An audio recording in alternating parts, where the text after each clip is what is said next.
Number 10, media. Diving into number 10, do we really need to talk about the many times this couple has brought up the royal family after stepping down? Meghan and Harry managed to get a whole lot of attention after their announcement to move out of the palace, which eventually led them to stepping down. Now, obviously the British media does not take this news lightly, with many outlets creating stories not supporting the royals or their decision. And then they dropped the CBS special with Oprah, which caused a whole lot of controversy, just in case you forgot. But that wasn't even the best part. From claims that Meghan and Harry got married before the televised wedding, to Harry saying they were cut off financially from his dad, King Charles, the messy interview just got messier for the Sussexes. I think the most mind-blowing part about all of this was all the lying they had done to push the victim agenda. And I'm obviously not going to invalidate their experience because, well, for one, I wasn't there when all the claims were made, so I wouldn't know. But some claims, such as the fact that they had been married before the televised wedding, was quickly shut down by the Archbishop of Canterbury. Big yikes. So the question stands, why did they decide to make some stuff up for this tell-all interview? Number 9, Harry and Meg docuseries.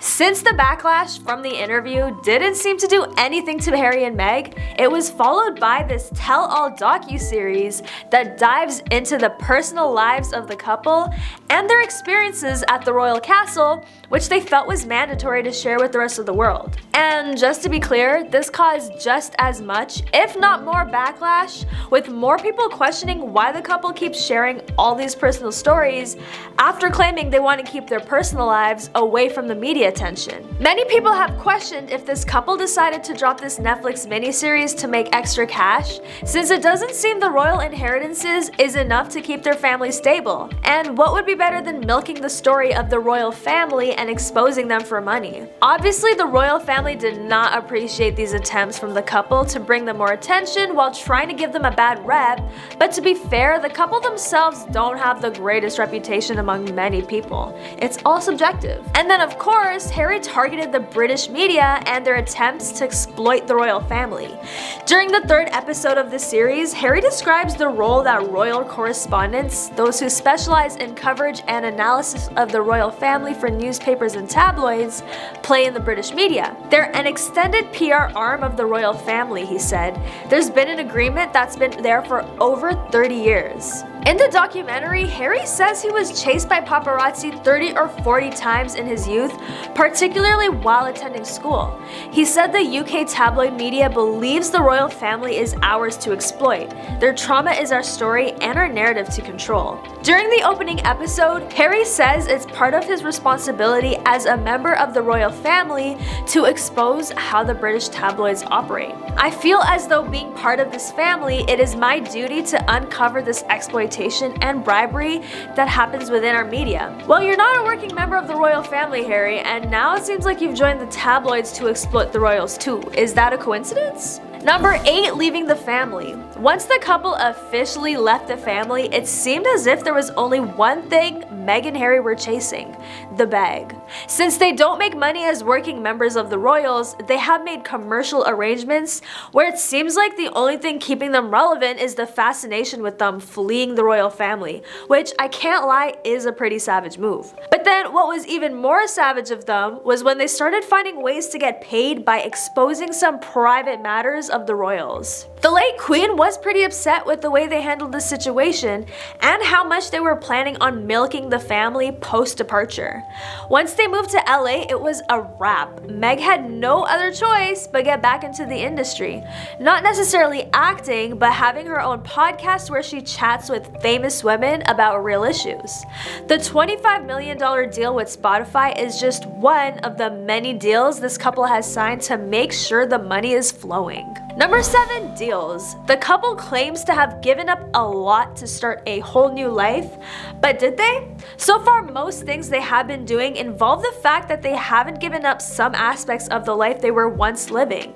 For one, the title of Harry and Meg's foundation caused some royal drama because they were told they were no longer allowed to use Royal Sussexes. They eventually came to an agreement that the title will be revised after the spring of 2020. Other ways it just doesn't seem that the couple has let go completely is by the fact that they are profiting off the grief they experienced from the royals and sharing it with people in different forms, like the series, interviews, and even the new memoir Harry dropped, Spare, which focuses greatly on how he dealt with all the royal drama and his experience in many incidences throughout his life. Another way they just can't seem to let go is through the lies they make to create stories that bring them attention. Back to the series, which was just so outrageous, there are pictures showing them leaving the castle, which they claim was taken without their permission, which was later debunked by the photographer who said he had access and permission to take the picture. So awkward, because if you're gonna share an experience, at least give a truthful story with it.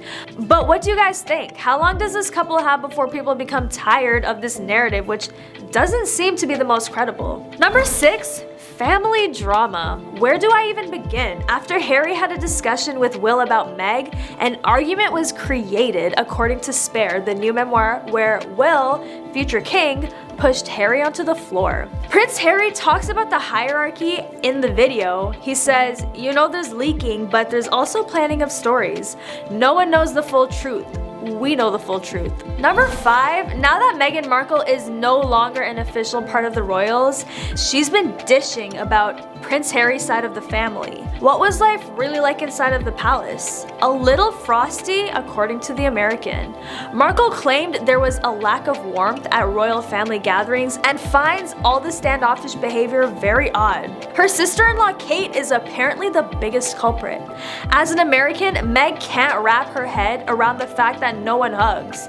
Am I the only one who doesn't think it's that big a deal? Even during the docuseries, when Meg was talking about when Will and Kate came over, they weren't huggers, but that should be fine and not something to make a big deal out of. According to her, it's obvious that Kate and William do not approve of their choices, and that you could cut the tension with a knife. Rumors of a rift between the two duchesses have been dogging the royal family for some time. However, this damaging narrative really started to take root in 2019 when Markle guest edited the September issue of British Vogue.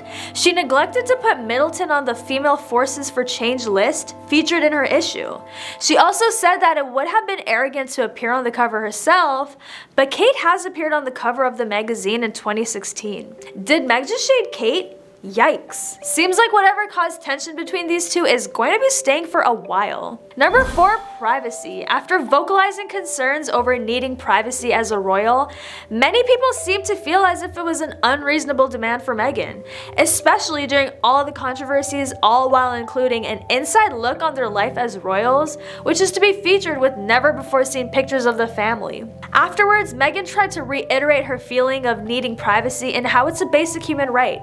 I agree, Meg, it is a basic human right. She stated how she should be able to share parts of her life in her control, not in the media's control.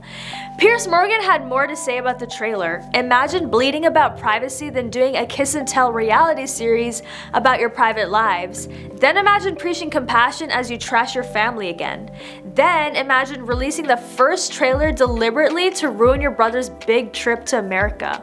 Repulsive hypocrites. Number 3, the family drama doesn't stop at Harry's royal side. Meg's half-sister has decided she wants a slice of the fame and has been vocalizing how much of a brat Meg has been and how becoming a royal changed her. It was revealed last minute that Markle's dad would not be attending her royal wedding. Confirming the news, she said, "Sadly, my father will not be attending our wedding. I have always cared for my father and I hope he can be given the space he needs to focus on his health." Meanwhile, her reaction behind closed doors was much less matter of fact. Apparently, the shocking news of his absence reduced both Meghan and Harry to tears. After turning up to Kensington Palace unannounced, Samantha was overcome with online abuse. However, she hit back in support of her shared father with Meghan, saying that the Duchess should bow to the daddy, accusing her half-sister of giving fake waves and smiles and not giving time to the one who was always there for her. Samantha simply wanted Meghan to reach out to her father so he could know she was well, happy, and to touch base. Number 2, in the second episode of Harry and Meghan, Meg brings up her first time meeting the late Queen Liz. She described how she and Prince Harry were attending a lunch at the Royal Lodge, and when he let her know that his grandmother would be joining them a little later on, I remember we were in the car and driving up and he said, "You know how to curtsy, right?" And I just thought it was a joke. Sorry Meg, but personally I feel like you could have done a little research on the royals if you were serious about wanting to become part of the family. And then it got a little more embarrassing when Meghan decided to demonstrate what curtsying to the Queen for the first time looked like and did an overly dramatic bow. We get it, girl, you've acted before. No surprise that many fans of the royal family were offended by this and thought of it as being an insult to the royal family's traditions. On Twitter, one fan wrote that Meghan Markle curtsy scene was so mocking and disrespectful. Meanwhile, another tweeted, "Funny how Meghan Markle thinks it's ridiculous to curtsy to a queen, but has no problem with people calling her a duchess or addressing her as Your Grace." Personally, I think Meghan walked right into that one. Don't make fun of people if you don't want people making fun of you. And lastly, the newest interview Prince Harry was part of. Among the many things Harry discussed during this interview, some things that totally stuck out were his comparison of some royal members' behavior to that of abusers, how he dealt with the loss of his mother Princess Diana, and his strained relationship with brother Prince Will. If you haven't seen it yet, go watch it and let me know your thoughts on this royalty. Unlike the people's Princess Diana, Camilla has been infamously hated on, and not just from the public. The book shows how Harry and Will even had their doubts about Camilla being part of the family. Harry reportedly begged his father not to marry Camilla, who is now queen consort, and feared that she would be a wicked stepmother. Is this another version of the Cinderella story with the evil stepmother? Harry recalled that he and William said they would welcome Camilla into the family, but asked their father not to marry her, calling Camilla the other woman. Harry writes, "I remember wondering if she would be cruel to me, if she would be like all the evil stepmothers in the stories," adding, "Willie had been suspicious of the other women for a long time, which confused and tormented him. When those suspicions were confirmed, he felt agonizing remorse for not having done or said anything before." He also compares meeting her for the first time to getting an injection, writing in the book, "Close your eyes and you won't even feel it." The book also claims King Charles tried to win over the kids before asking the British public to accept his marriage to Camilla, and that she held a private audience with Harry in which she appeared bored. Yikes, Camilla really does not care. Some tea to sip on.